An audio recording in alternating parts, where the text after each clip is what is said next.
Hello folks, thank you for joining me. This is Friday the 20th of May. I trust you're keeping well. Time for another thought for the day. And those of you who are regular listeners to these little thoughts will perhaps remember that just a couple of days ago on Wednesday, our focus was on prayer. I was trying to encourage us all in our individual prayer lives, and also encouraging us to try to come together in greater numbers and more often to pray together as God's people.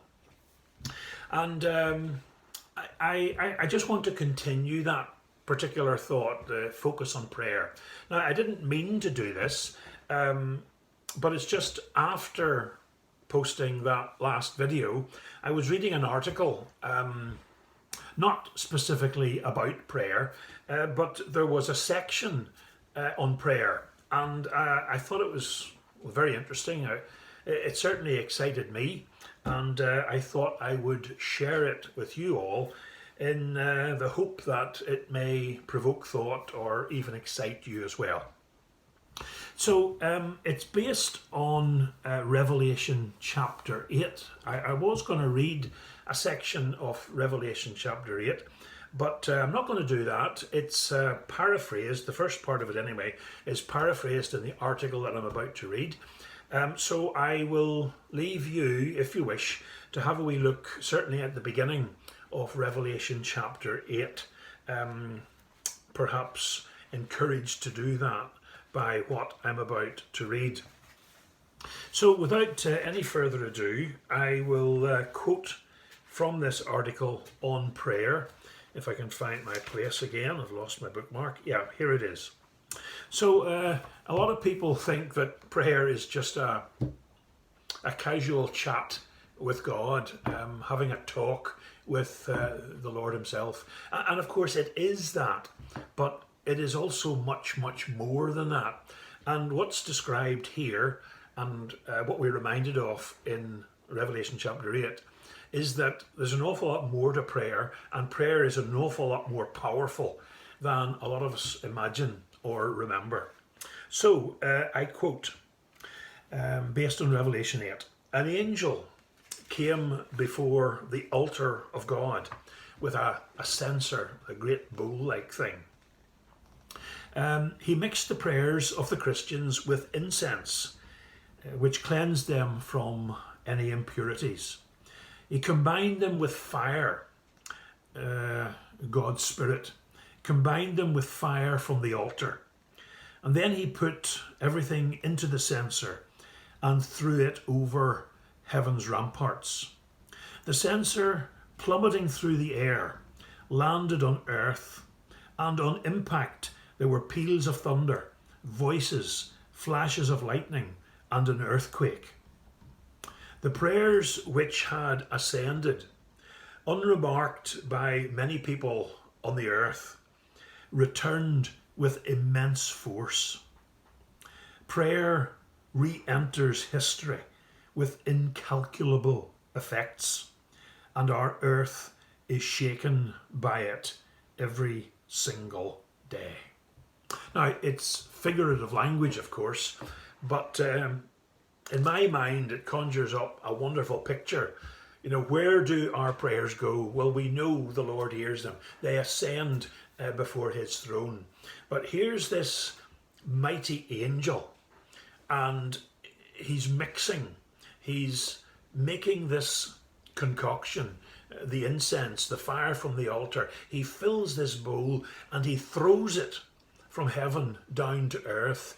And when our prayers come back to land on earth, they do so with powerful, with devastating, and with wonderful effects.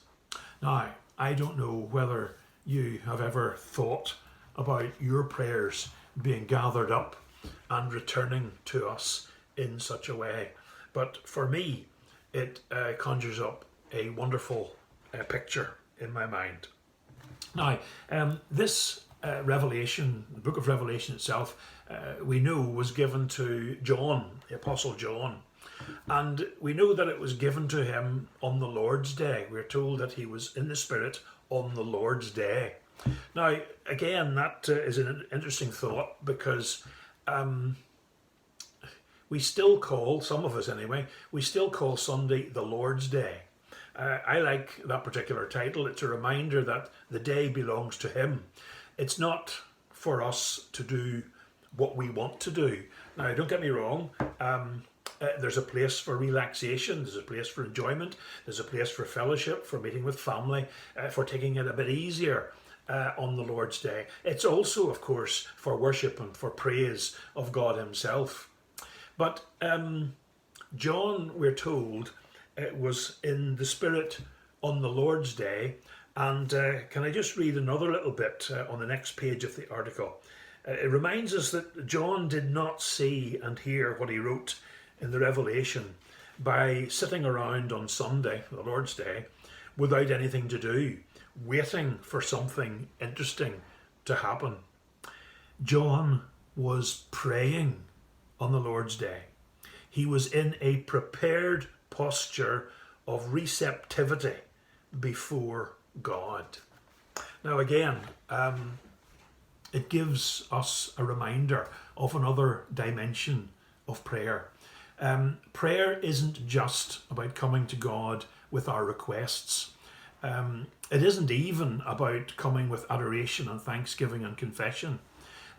If prayer is a proper conversation with God, any proper conversation is a two-way thing.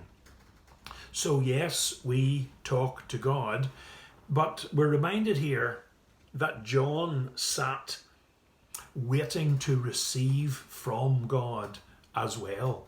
He was in that posture of being able and willing to receive back from God by His Spirit and through His Word.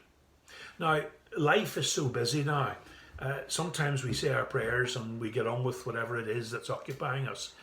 And sometimes we just don't, I believe, slow down enough and adopt that posture of waiting on God and seeing what He's going to say to us. Now, we've got to work at that.